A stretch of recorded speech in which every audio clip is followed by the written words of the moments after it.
Hi there, my name is Beth Turner. I'm here with the CEO special edition of the Huddle today. I'm here with Ray Pineault from Mohegan. Ray, how are you doing? I'm doing great, Beth. Thanks for having me. It's all right, that's all right. Now, let's start by getting to know you a little bit. If you could give a title to your autobiography, what would it be and why? I've never really thought about it, but if I had to say, I would never write an autobiography about myself. And Beth, the honest reason is because I truly believe everything in my life, particularly my work career and my family, is about team. Right, my family's a team, and I consider my whole team here at Mohegan part of my team and part of my family. And I wouldn't write something about myself because it's not about me. It's about what we all do together and what we can accomplish together and how we overcome our struggles together, how we make advancements together, and how we continue to grow and move on together. So I've never been a person there's no I in team, and I've always thought about it as a collaboration and teamwork, and I rely on my team and having that great team behind me to allow me to accomplish all the things that I've been able to accomplish, and all the things that Mohegan's been able to do has been the result of teamwork. I like that. Even though you are a CEO, you know how much important your whole team is to you. I really respect that. Walk me through the timeline of your career. What was it like? What was life like before Mohegan and leading up to gaming? And what drew you to Mohegan in the first place? So, great question. I've actually been here 24 years now, so it's almost hard to remember what I did before being at Mohegan, Mhm, because it's been so long. Actually, I started out in banking and finance, mhm. and I did that for several years. During that time, I actually attended law school as well. So after graduating from law school, I stayed in banking and finance, but got a job with a small mortgage banking firm in New York as an in-house counsel. And I did that for a couple of years, and then an opportunity arose at Mohegan for in-house counsel with the tribe. Actually, not with the resort operation, but with the tribe. My mother was already working here. I am from the region. In fact, I grew up about 3 miles away from where the Connecticut resort is now. And it's always nice to come back home and be near family. So it was a great opportunity. My mother told me about the job, and I came and interviewed, and they hired me as an attorney. They hired me as an attorney with the tribe. It was a great experience because I worked with the tribe for about 3.5 years. During that time, they actually allowed me to kind of be their representative to the tribe, to the resort operation. So I was working with the management team that was here during that time. I had the pleasure and honor of working on our purchase of the professional women's sports team, the Connecticut Sun, which we're very proud of. I had an opportunity to work on a lot of their bond financing and business transactions.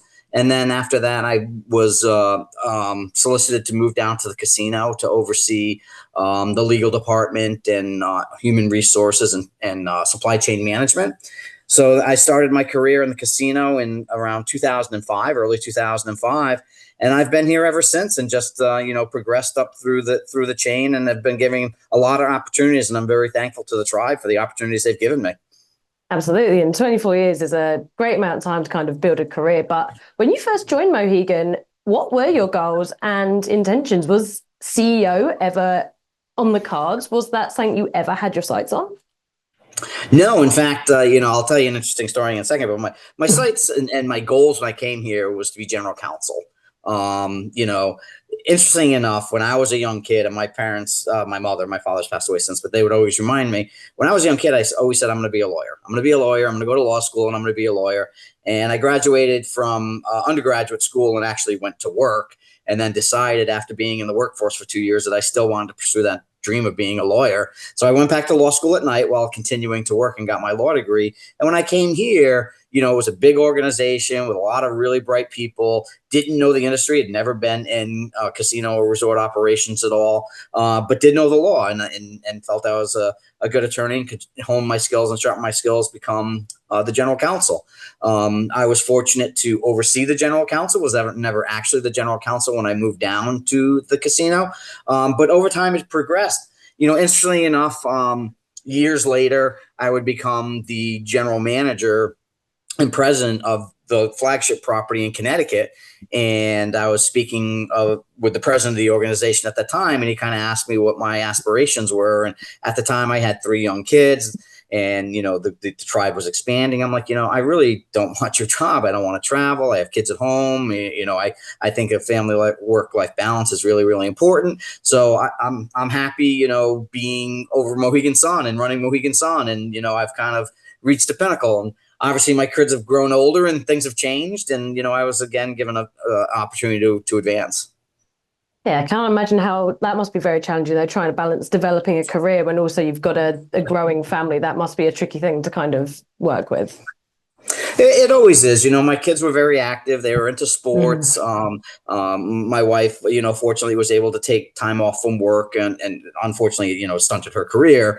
But I always want to be there for their sports. I want to make sure that I see their events. And, that's one thing about Mohegan is they truly believe in the work-life balance as well. And, I'm willing to work early in the morning, late at night, but I want to be there for my kids too. So when they have a soccer event, or my son's a hockey player, a hockey event, I go to it. And then I've had the opportunity. Now they're older and they don't have it anymore. I miss it. But I was able to strike that balance when they were growing up. That's phenomenal. That's fantastic stuff. And since you've joined Mohegan, what have been the biggest changes in the company? And do you feel those changes maybe reflect the changing tribal market as a whole? The world is, entirely changed. When I first came to Mohegan, we were a one entity property. And in fact, our phase two of development, which included our hotel, our arena, weren't done. They were under construction. Since that time, we've done two additional phases at Mohegan Sun, including adding an additional convention center and an additional hotel. We've obviously branched out into multiple jurisdictions. And the industry itself continues to evolve and change. So there's just massive changes that have gone on at Mohegan. They've continued to look for opportunities to expand their brand, to grow and diversify. And, quite honestly, if you look at over the last decade, and much more so in the last 5 years, tribal gaming, if you look at the Seminoles, if you look at Porch Creek, any of these tribes that are looking to grow their influence as an operator and bring their brands to different jurisdiction, I think you're seeing more and more of that. You've seen, penetration into Las Vegas by Native American tribes and business entities. You've seen, us obviously go into Asia. You've seen Seminole go into different jurisdictions, including Greece and other areas. So I think you're going to continue to see tribes continue to expand their influence. One thing about gaming is it's becoming very commoditized. It's everywhere in the United States, and quite honestly, quite a bit in Europe, Asia, believe it or not quite as much as the rest of the world. So, you have to continue to look for opportunities to diversify, not only into different jurisdictions, but at each property, and provide new amenities and new revenue streams. So the world of tribal gaming, I think, has been turned upside down in the last 10 years and decades. And I think tribes are really flexing their muscle and their wherewithal and their financial well-being to be able to look at other jurisdictions and become commercial operators off of their own reservations. For sure, for sure. That leads really well into my next question. I was going to ask you about Florida and California, also you guys getting out into South Korea with Inspire. How does all of the development that the tribes have been able to do in the last 5, 10 years, how does it make you all feel? I think it really shows, in my opinion, that tribes are truly operators and good operators. They're well experienced in being an operator. We're able to compete with the big boys of the world, whether it be Sands or MGM or Caesars or Penn.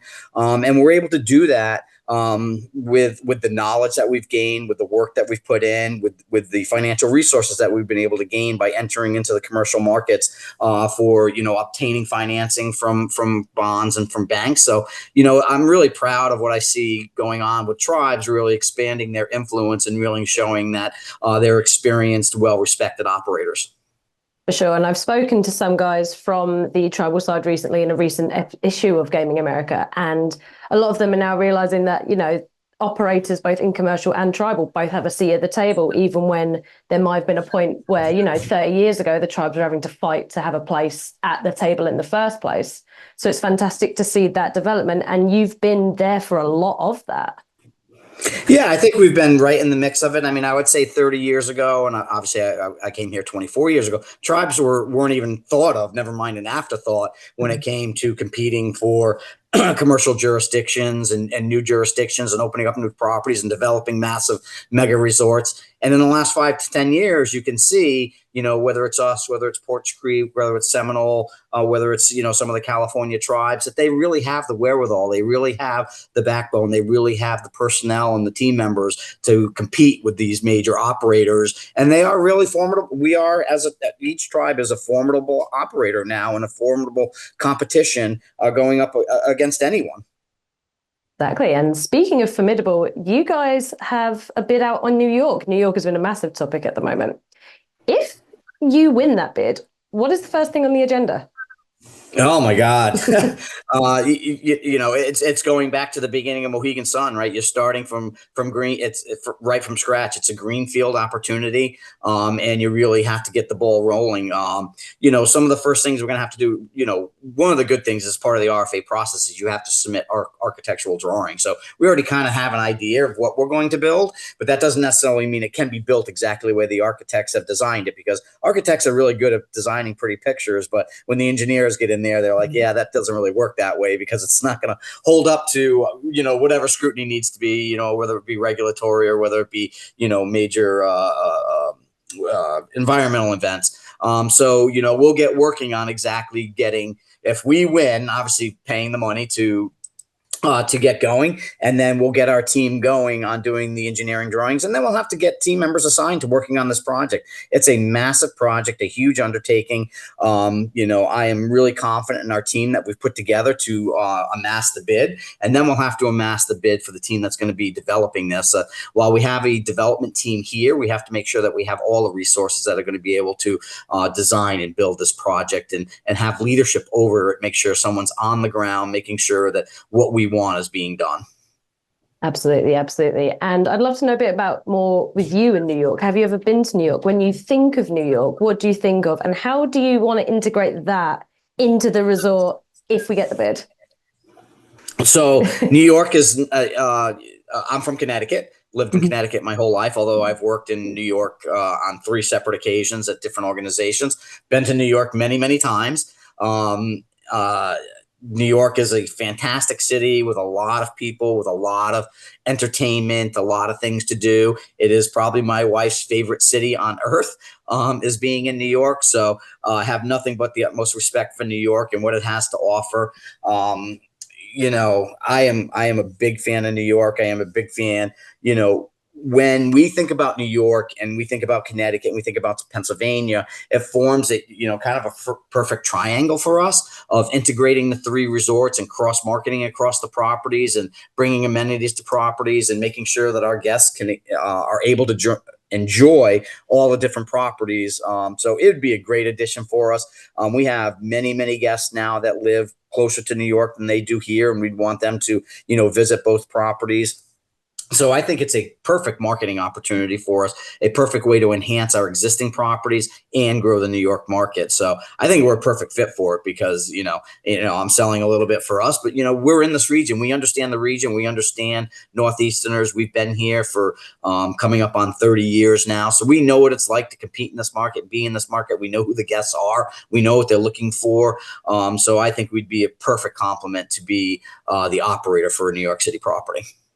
Fantastic, fantastic. Well, I wish you all the best of luck with that. Now, I've got one more just to wrap things up. Now, usually when we end these interviews, we talk about, what are your goals? What are your aspirations for the next year? But I actually want to change things up a little bit for this one. This is part of our CEO special where we're learning about you, not just the business. So if you had to describe what Mohegan means to you, what would it be and why? It's our culture. I think everything that is utmost important to Mohegan is our culture. We refer to it as the spirit of Aquay, and it's how we treat people, and it's how we treat our guests, and it's how we treat our team members. There's nothing more important than providing our guests with that ultimate A-level experience and making sure it's a natural experience. We don't have any scripted experience, and I know when you're in 5-star hotels, sometimes you have to have certain scripts that you follow. We don't do that. We want people to be natural, interact with people, and have people make that personal connection with our team members and with our guests. And I want our team members to have connections with their team members. I want to make sure that they're able to have the resources that they need to do their job. I want to make sure that they have opportunities to grow their careers if they're interested in moving forward. And I want to make sure that we're there to support them, and we have collaboration and working across the entire organization. There's nothing more important to me, and I think the tribe as my direct supervisors than maintaining our culture and making sure that we act as Mohegan. Amazing, amazing. Well, thank you so much for your time today, Ray. I really do appreciate it. And to everyone watching at home, thanks for your time. I do appreciate it.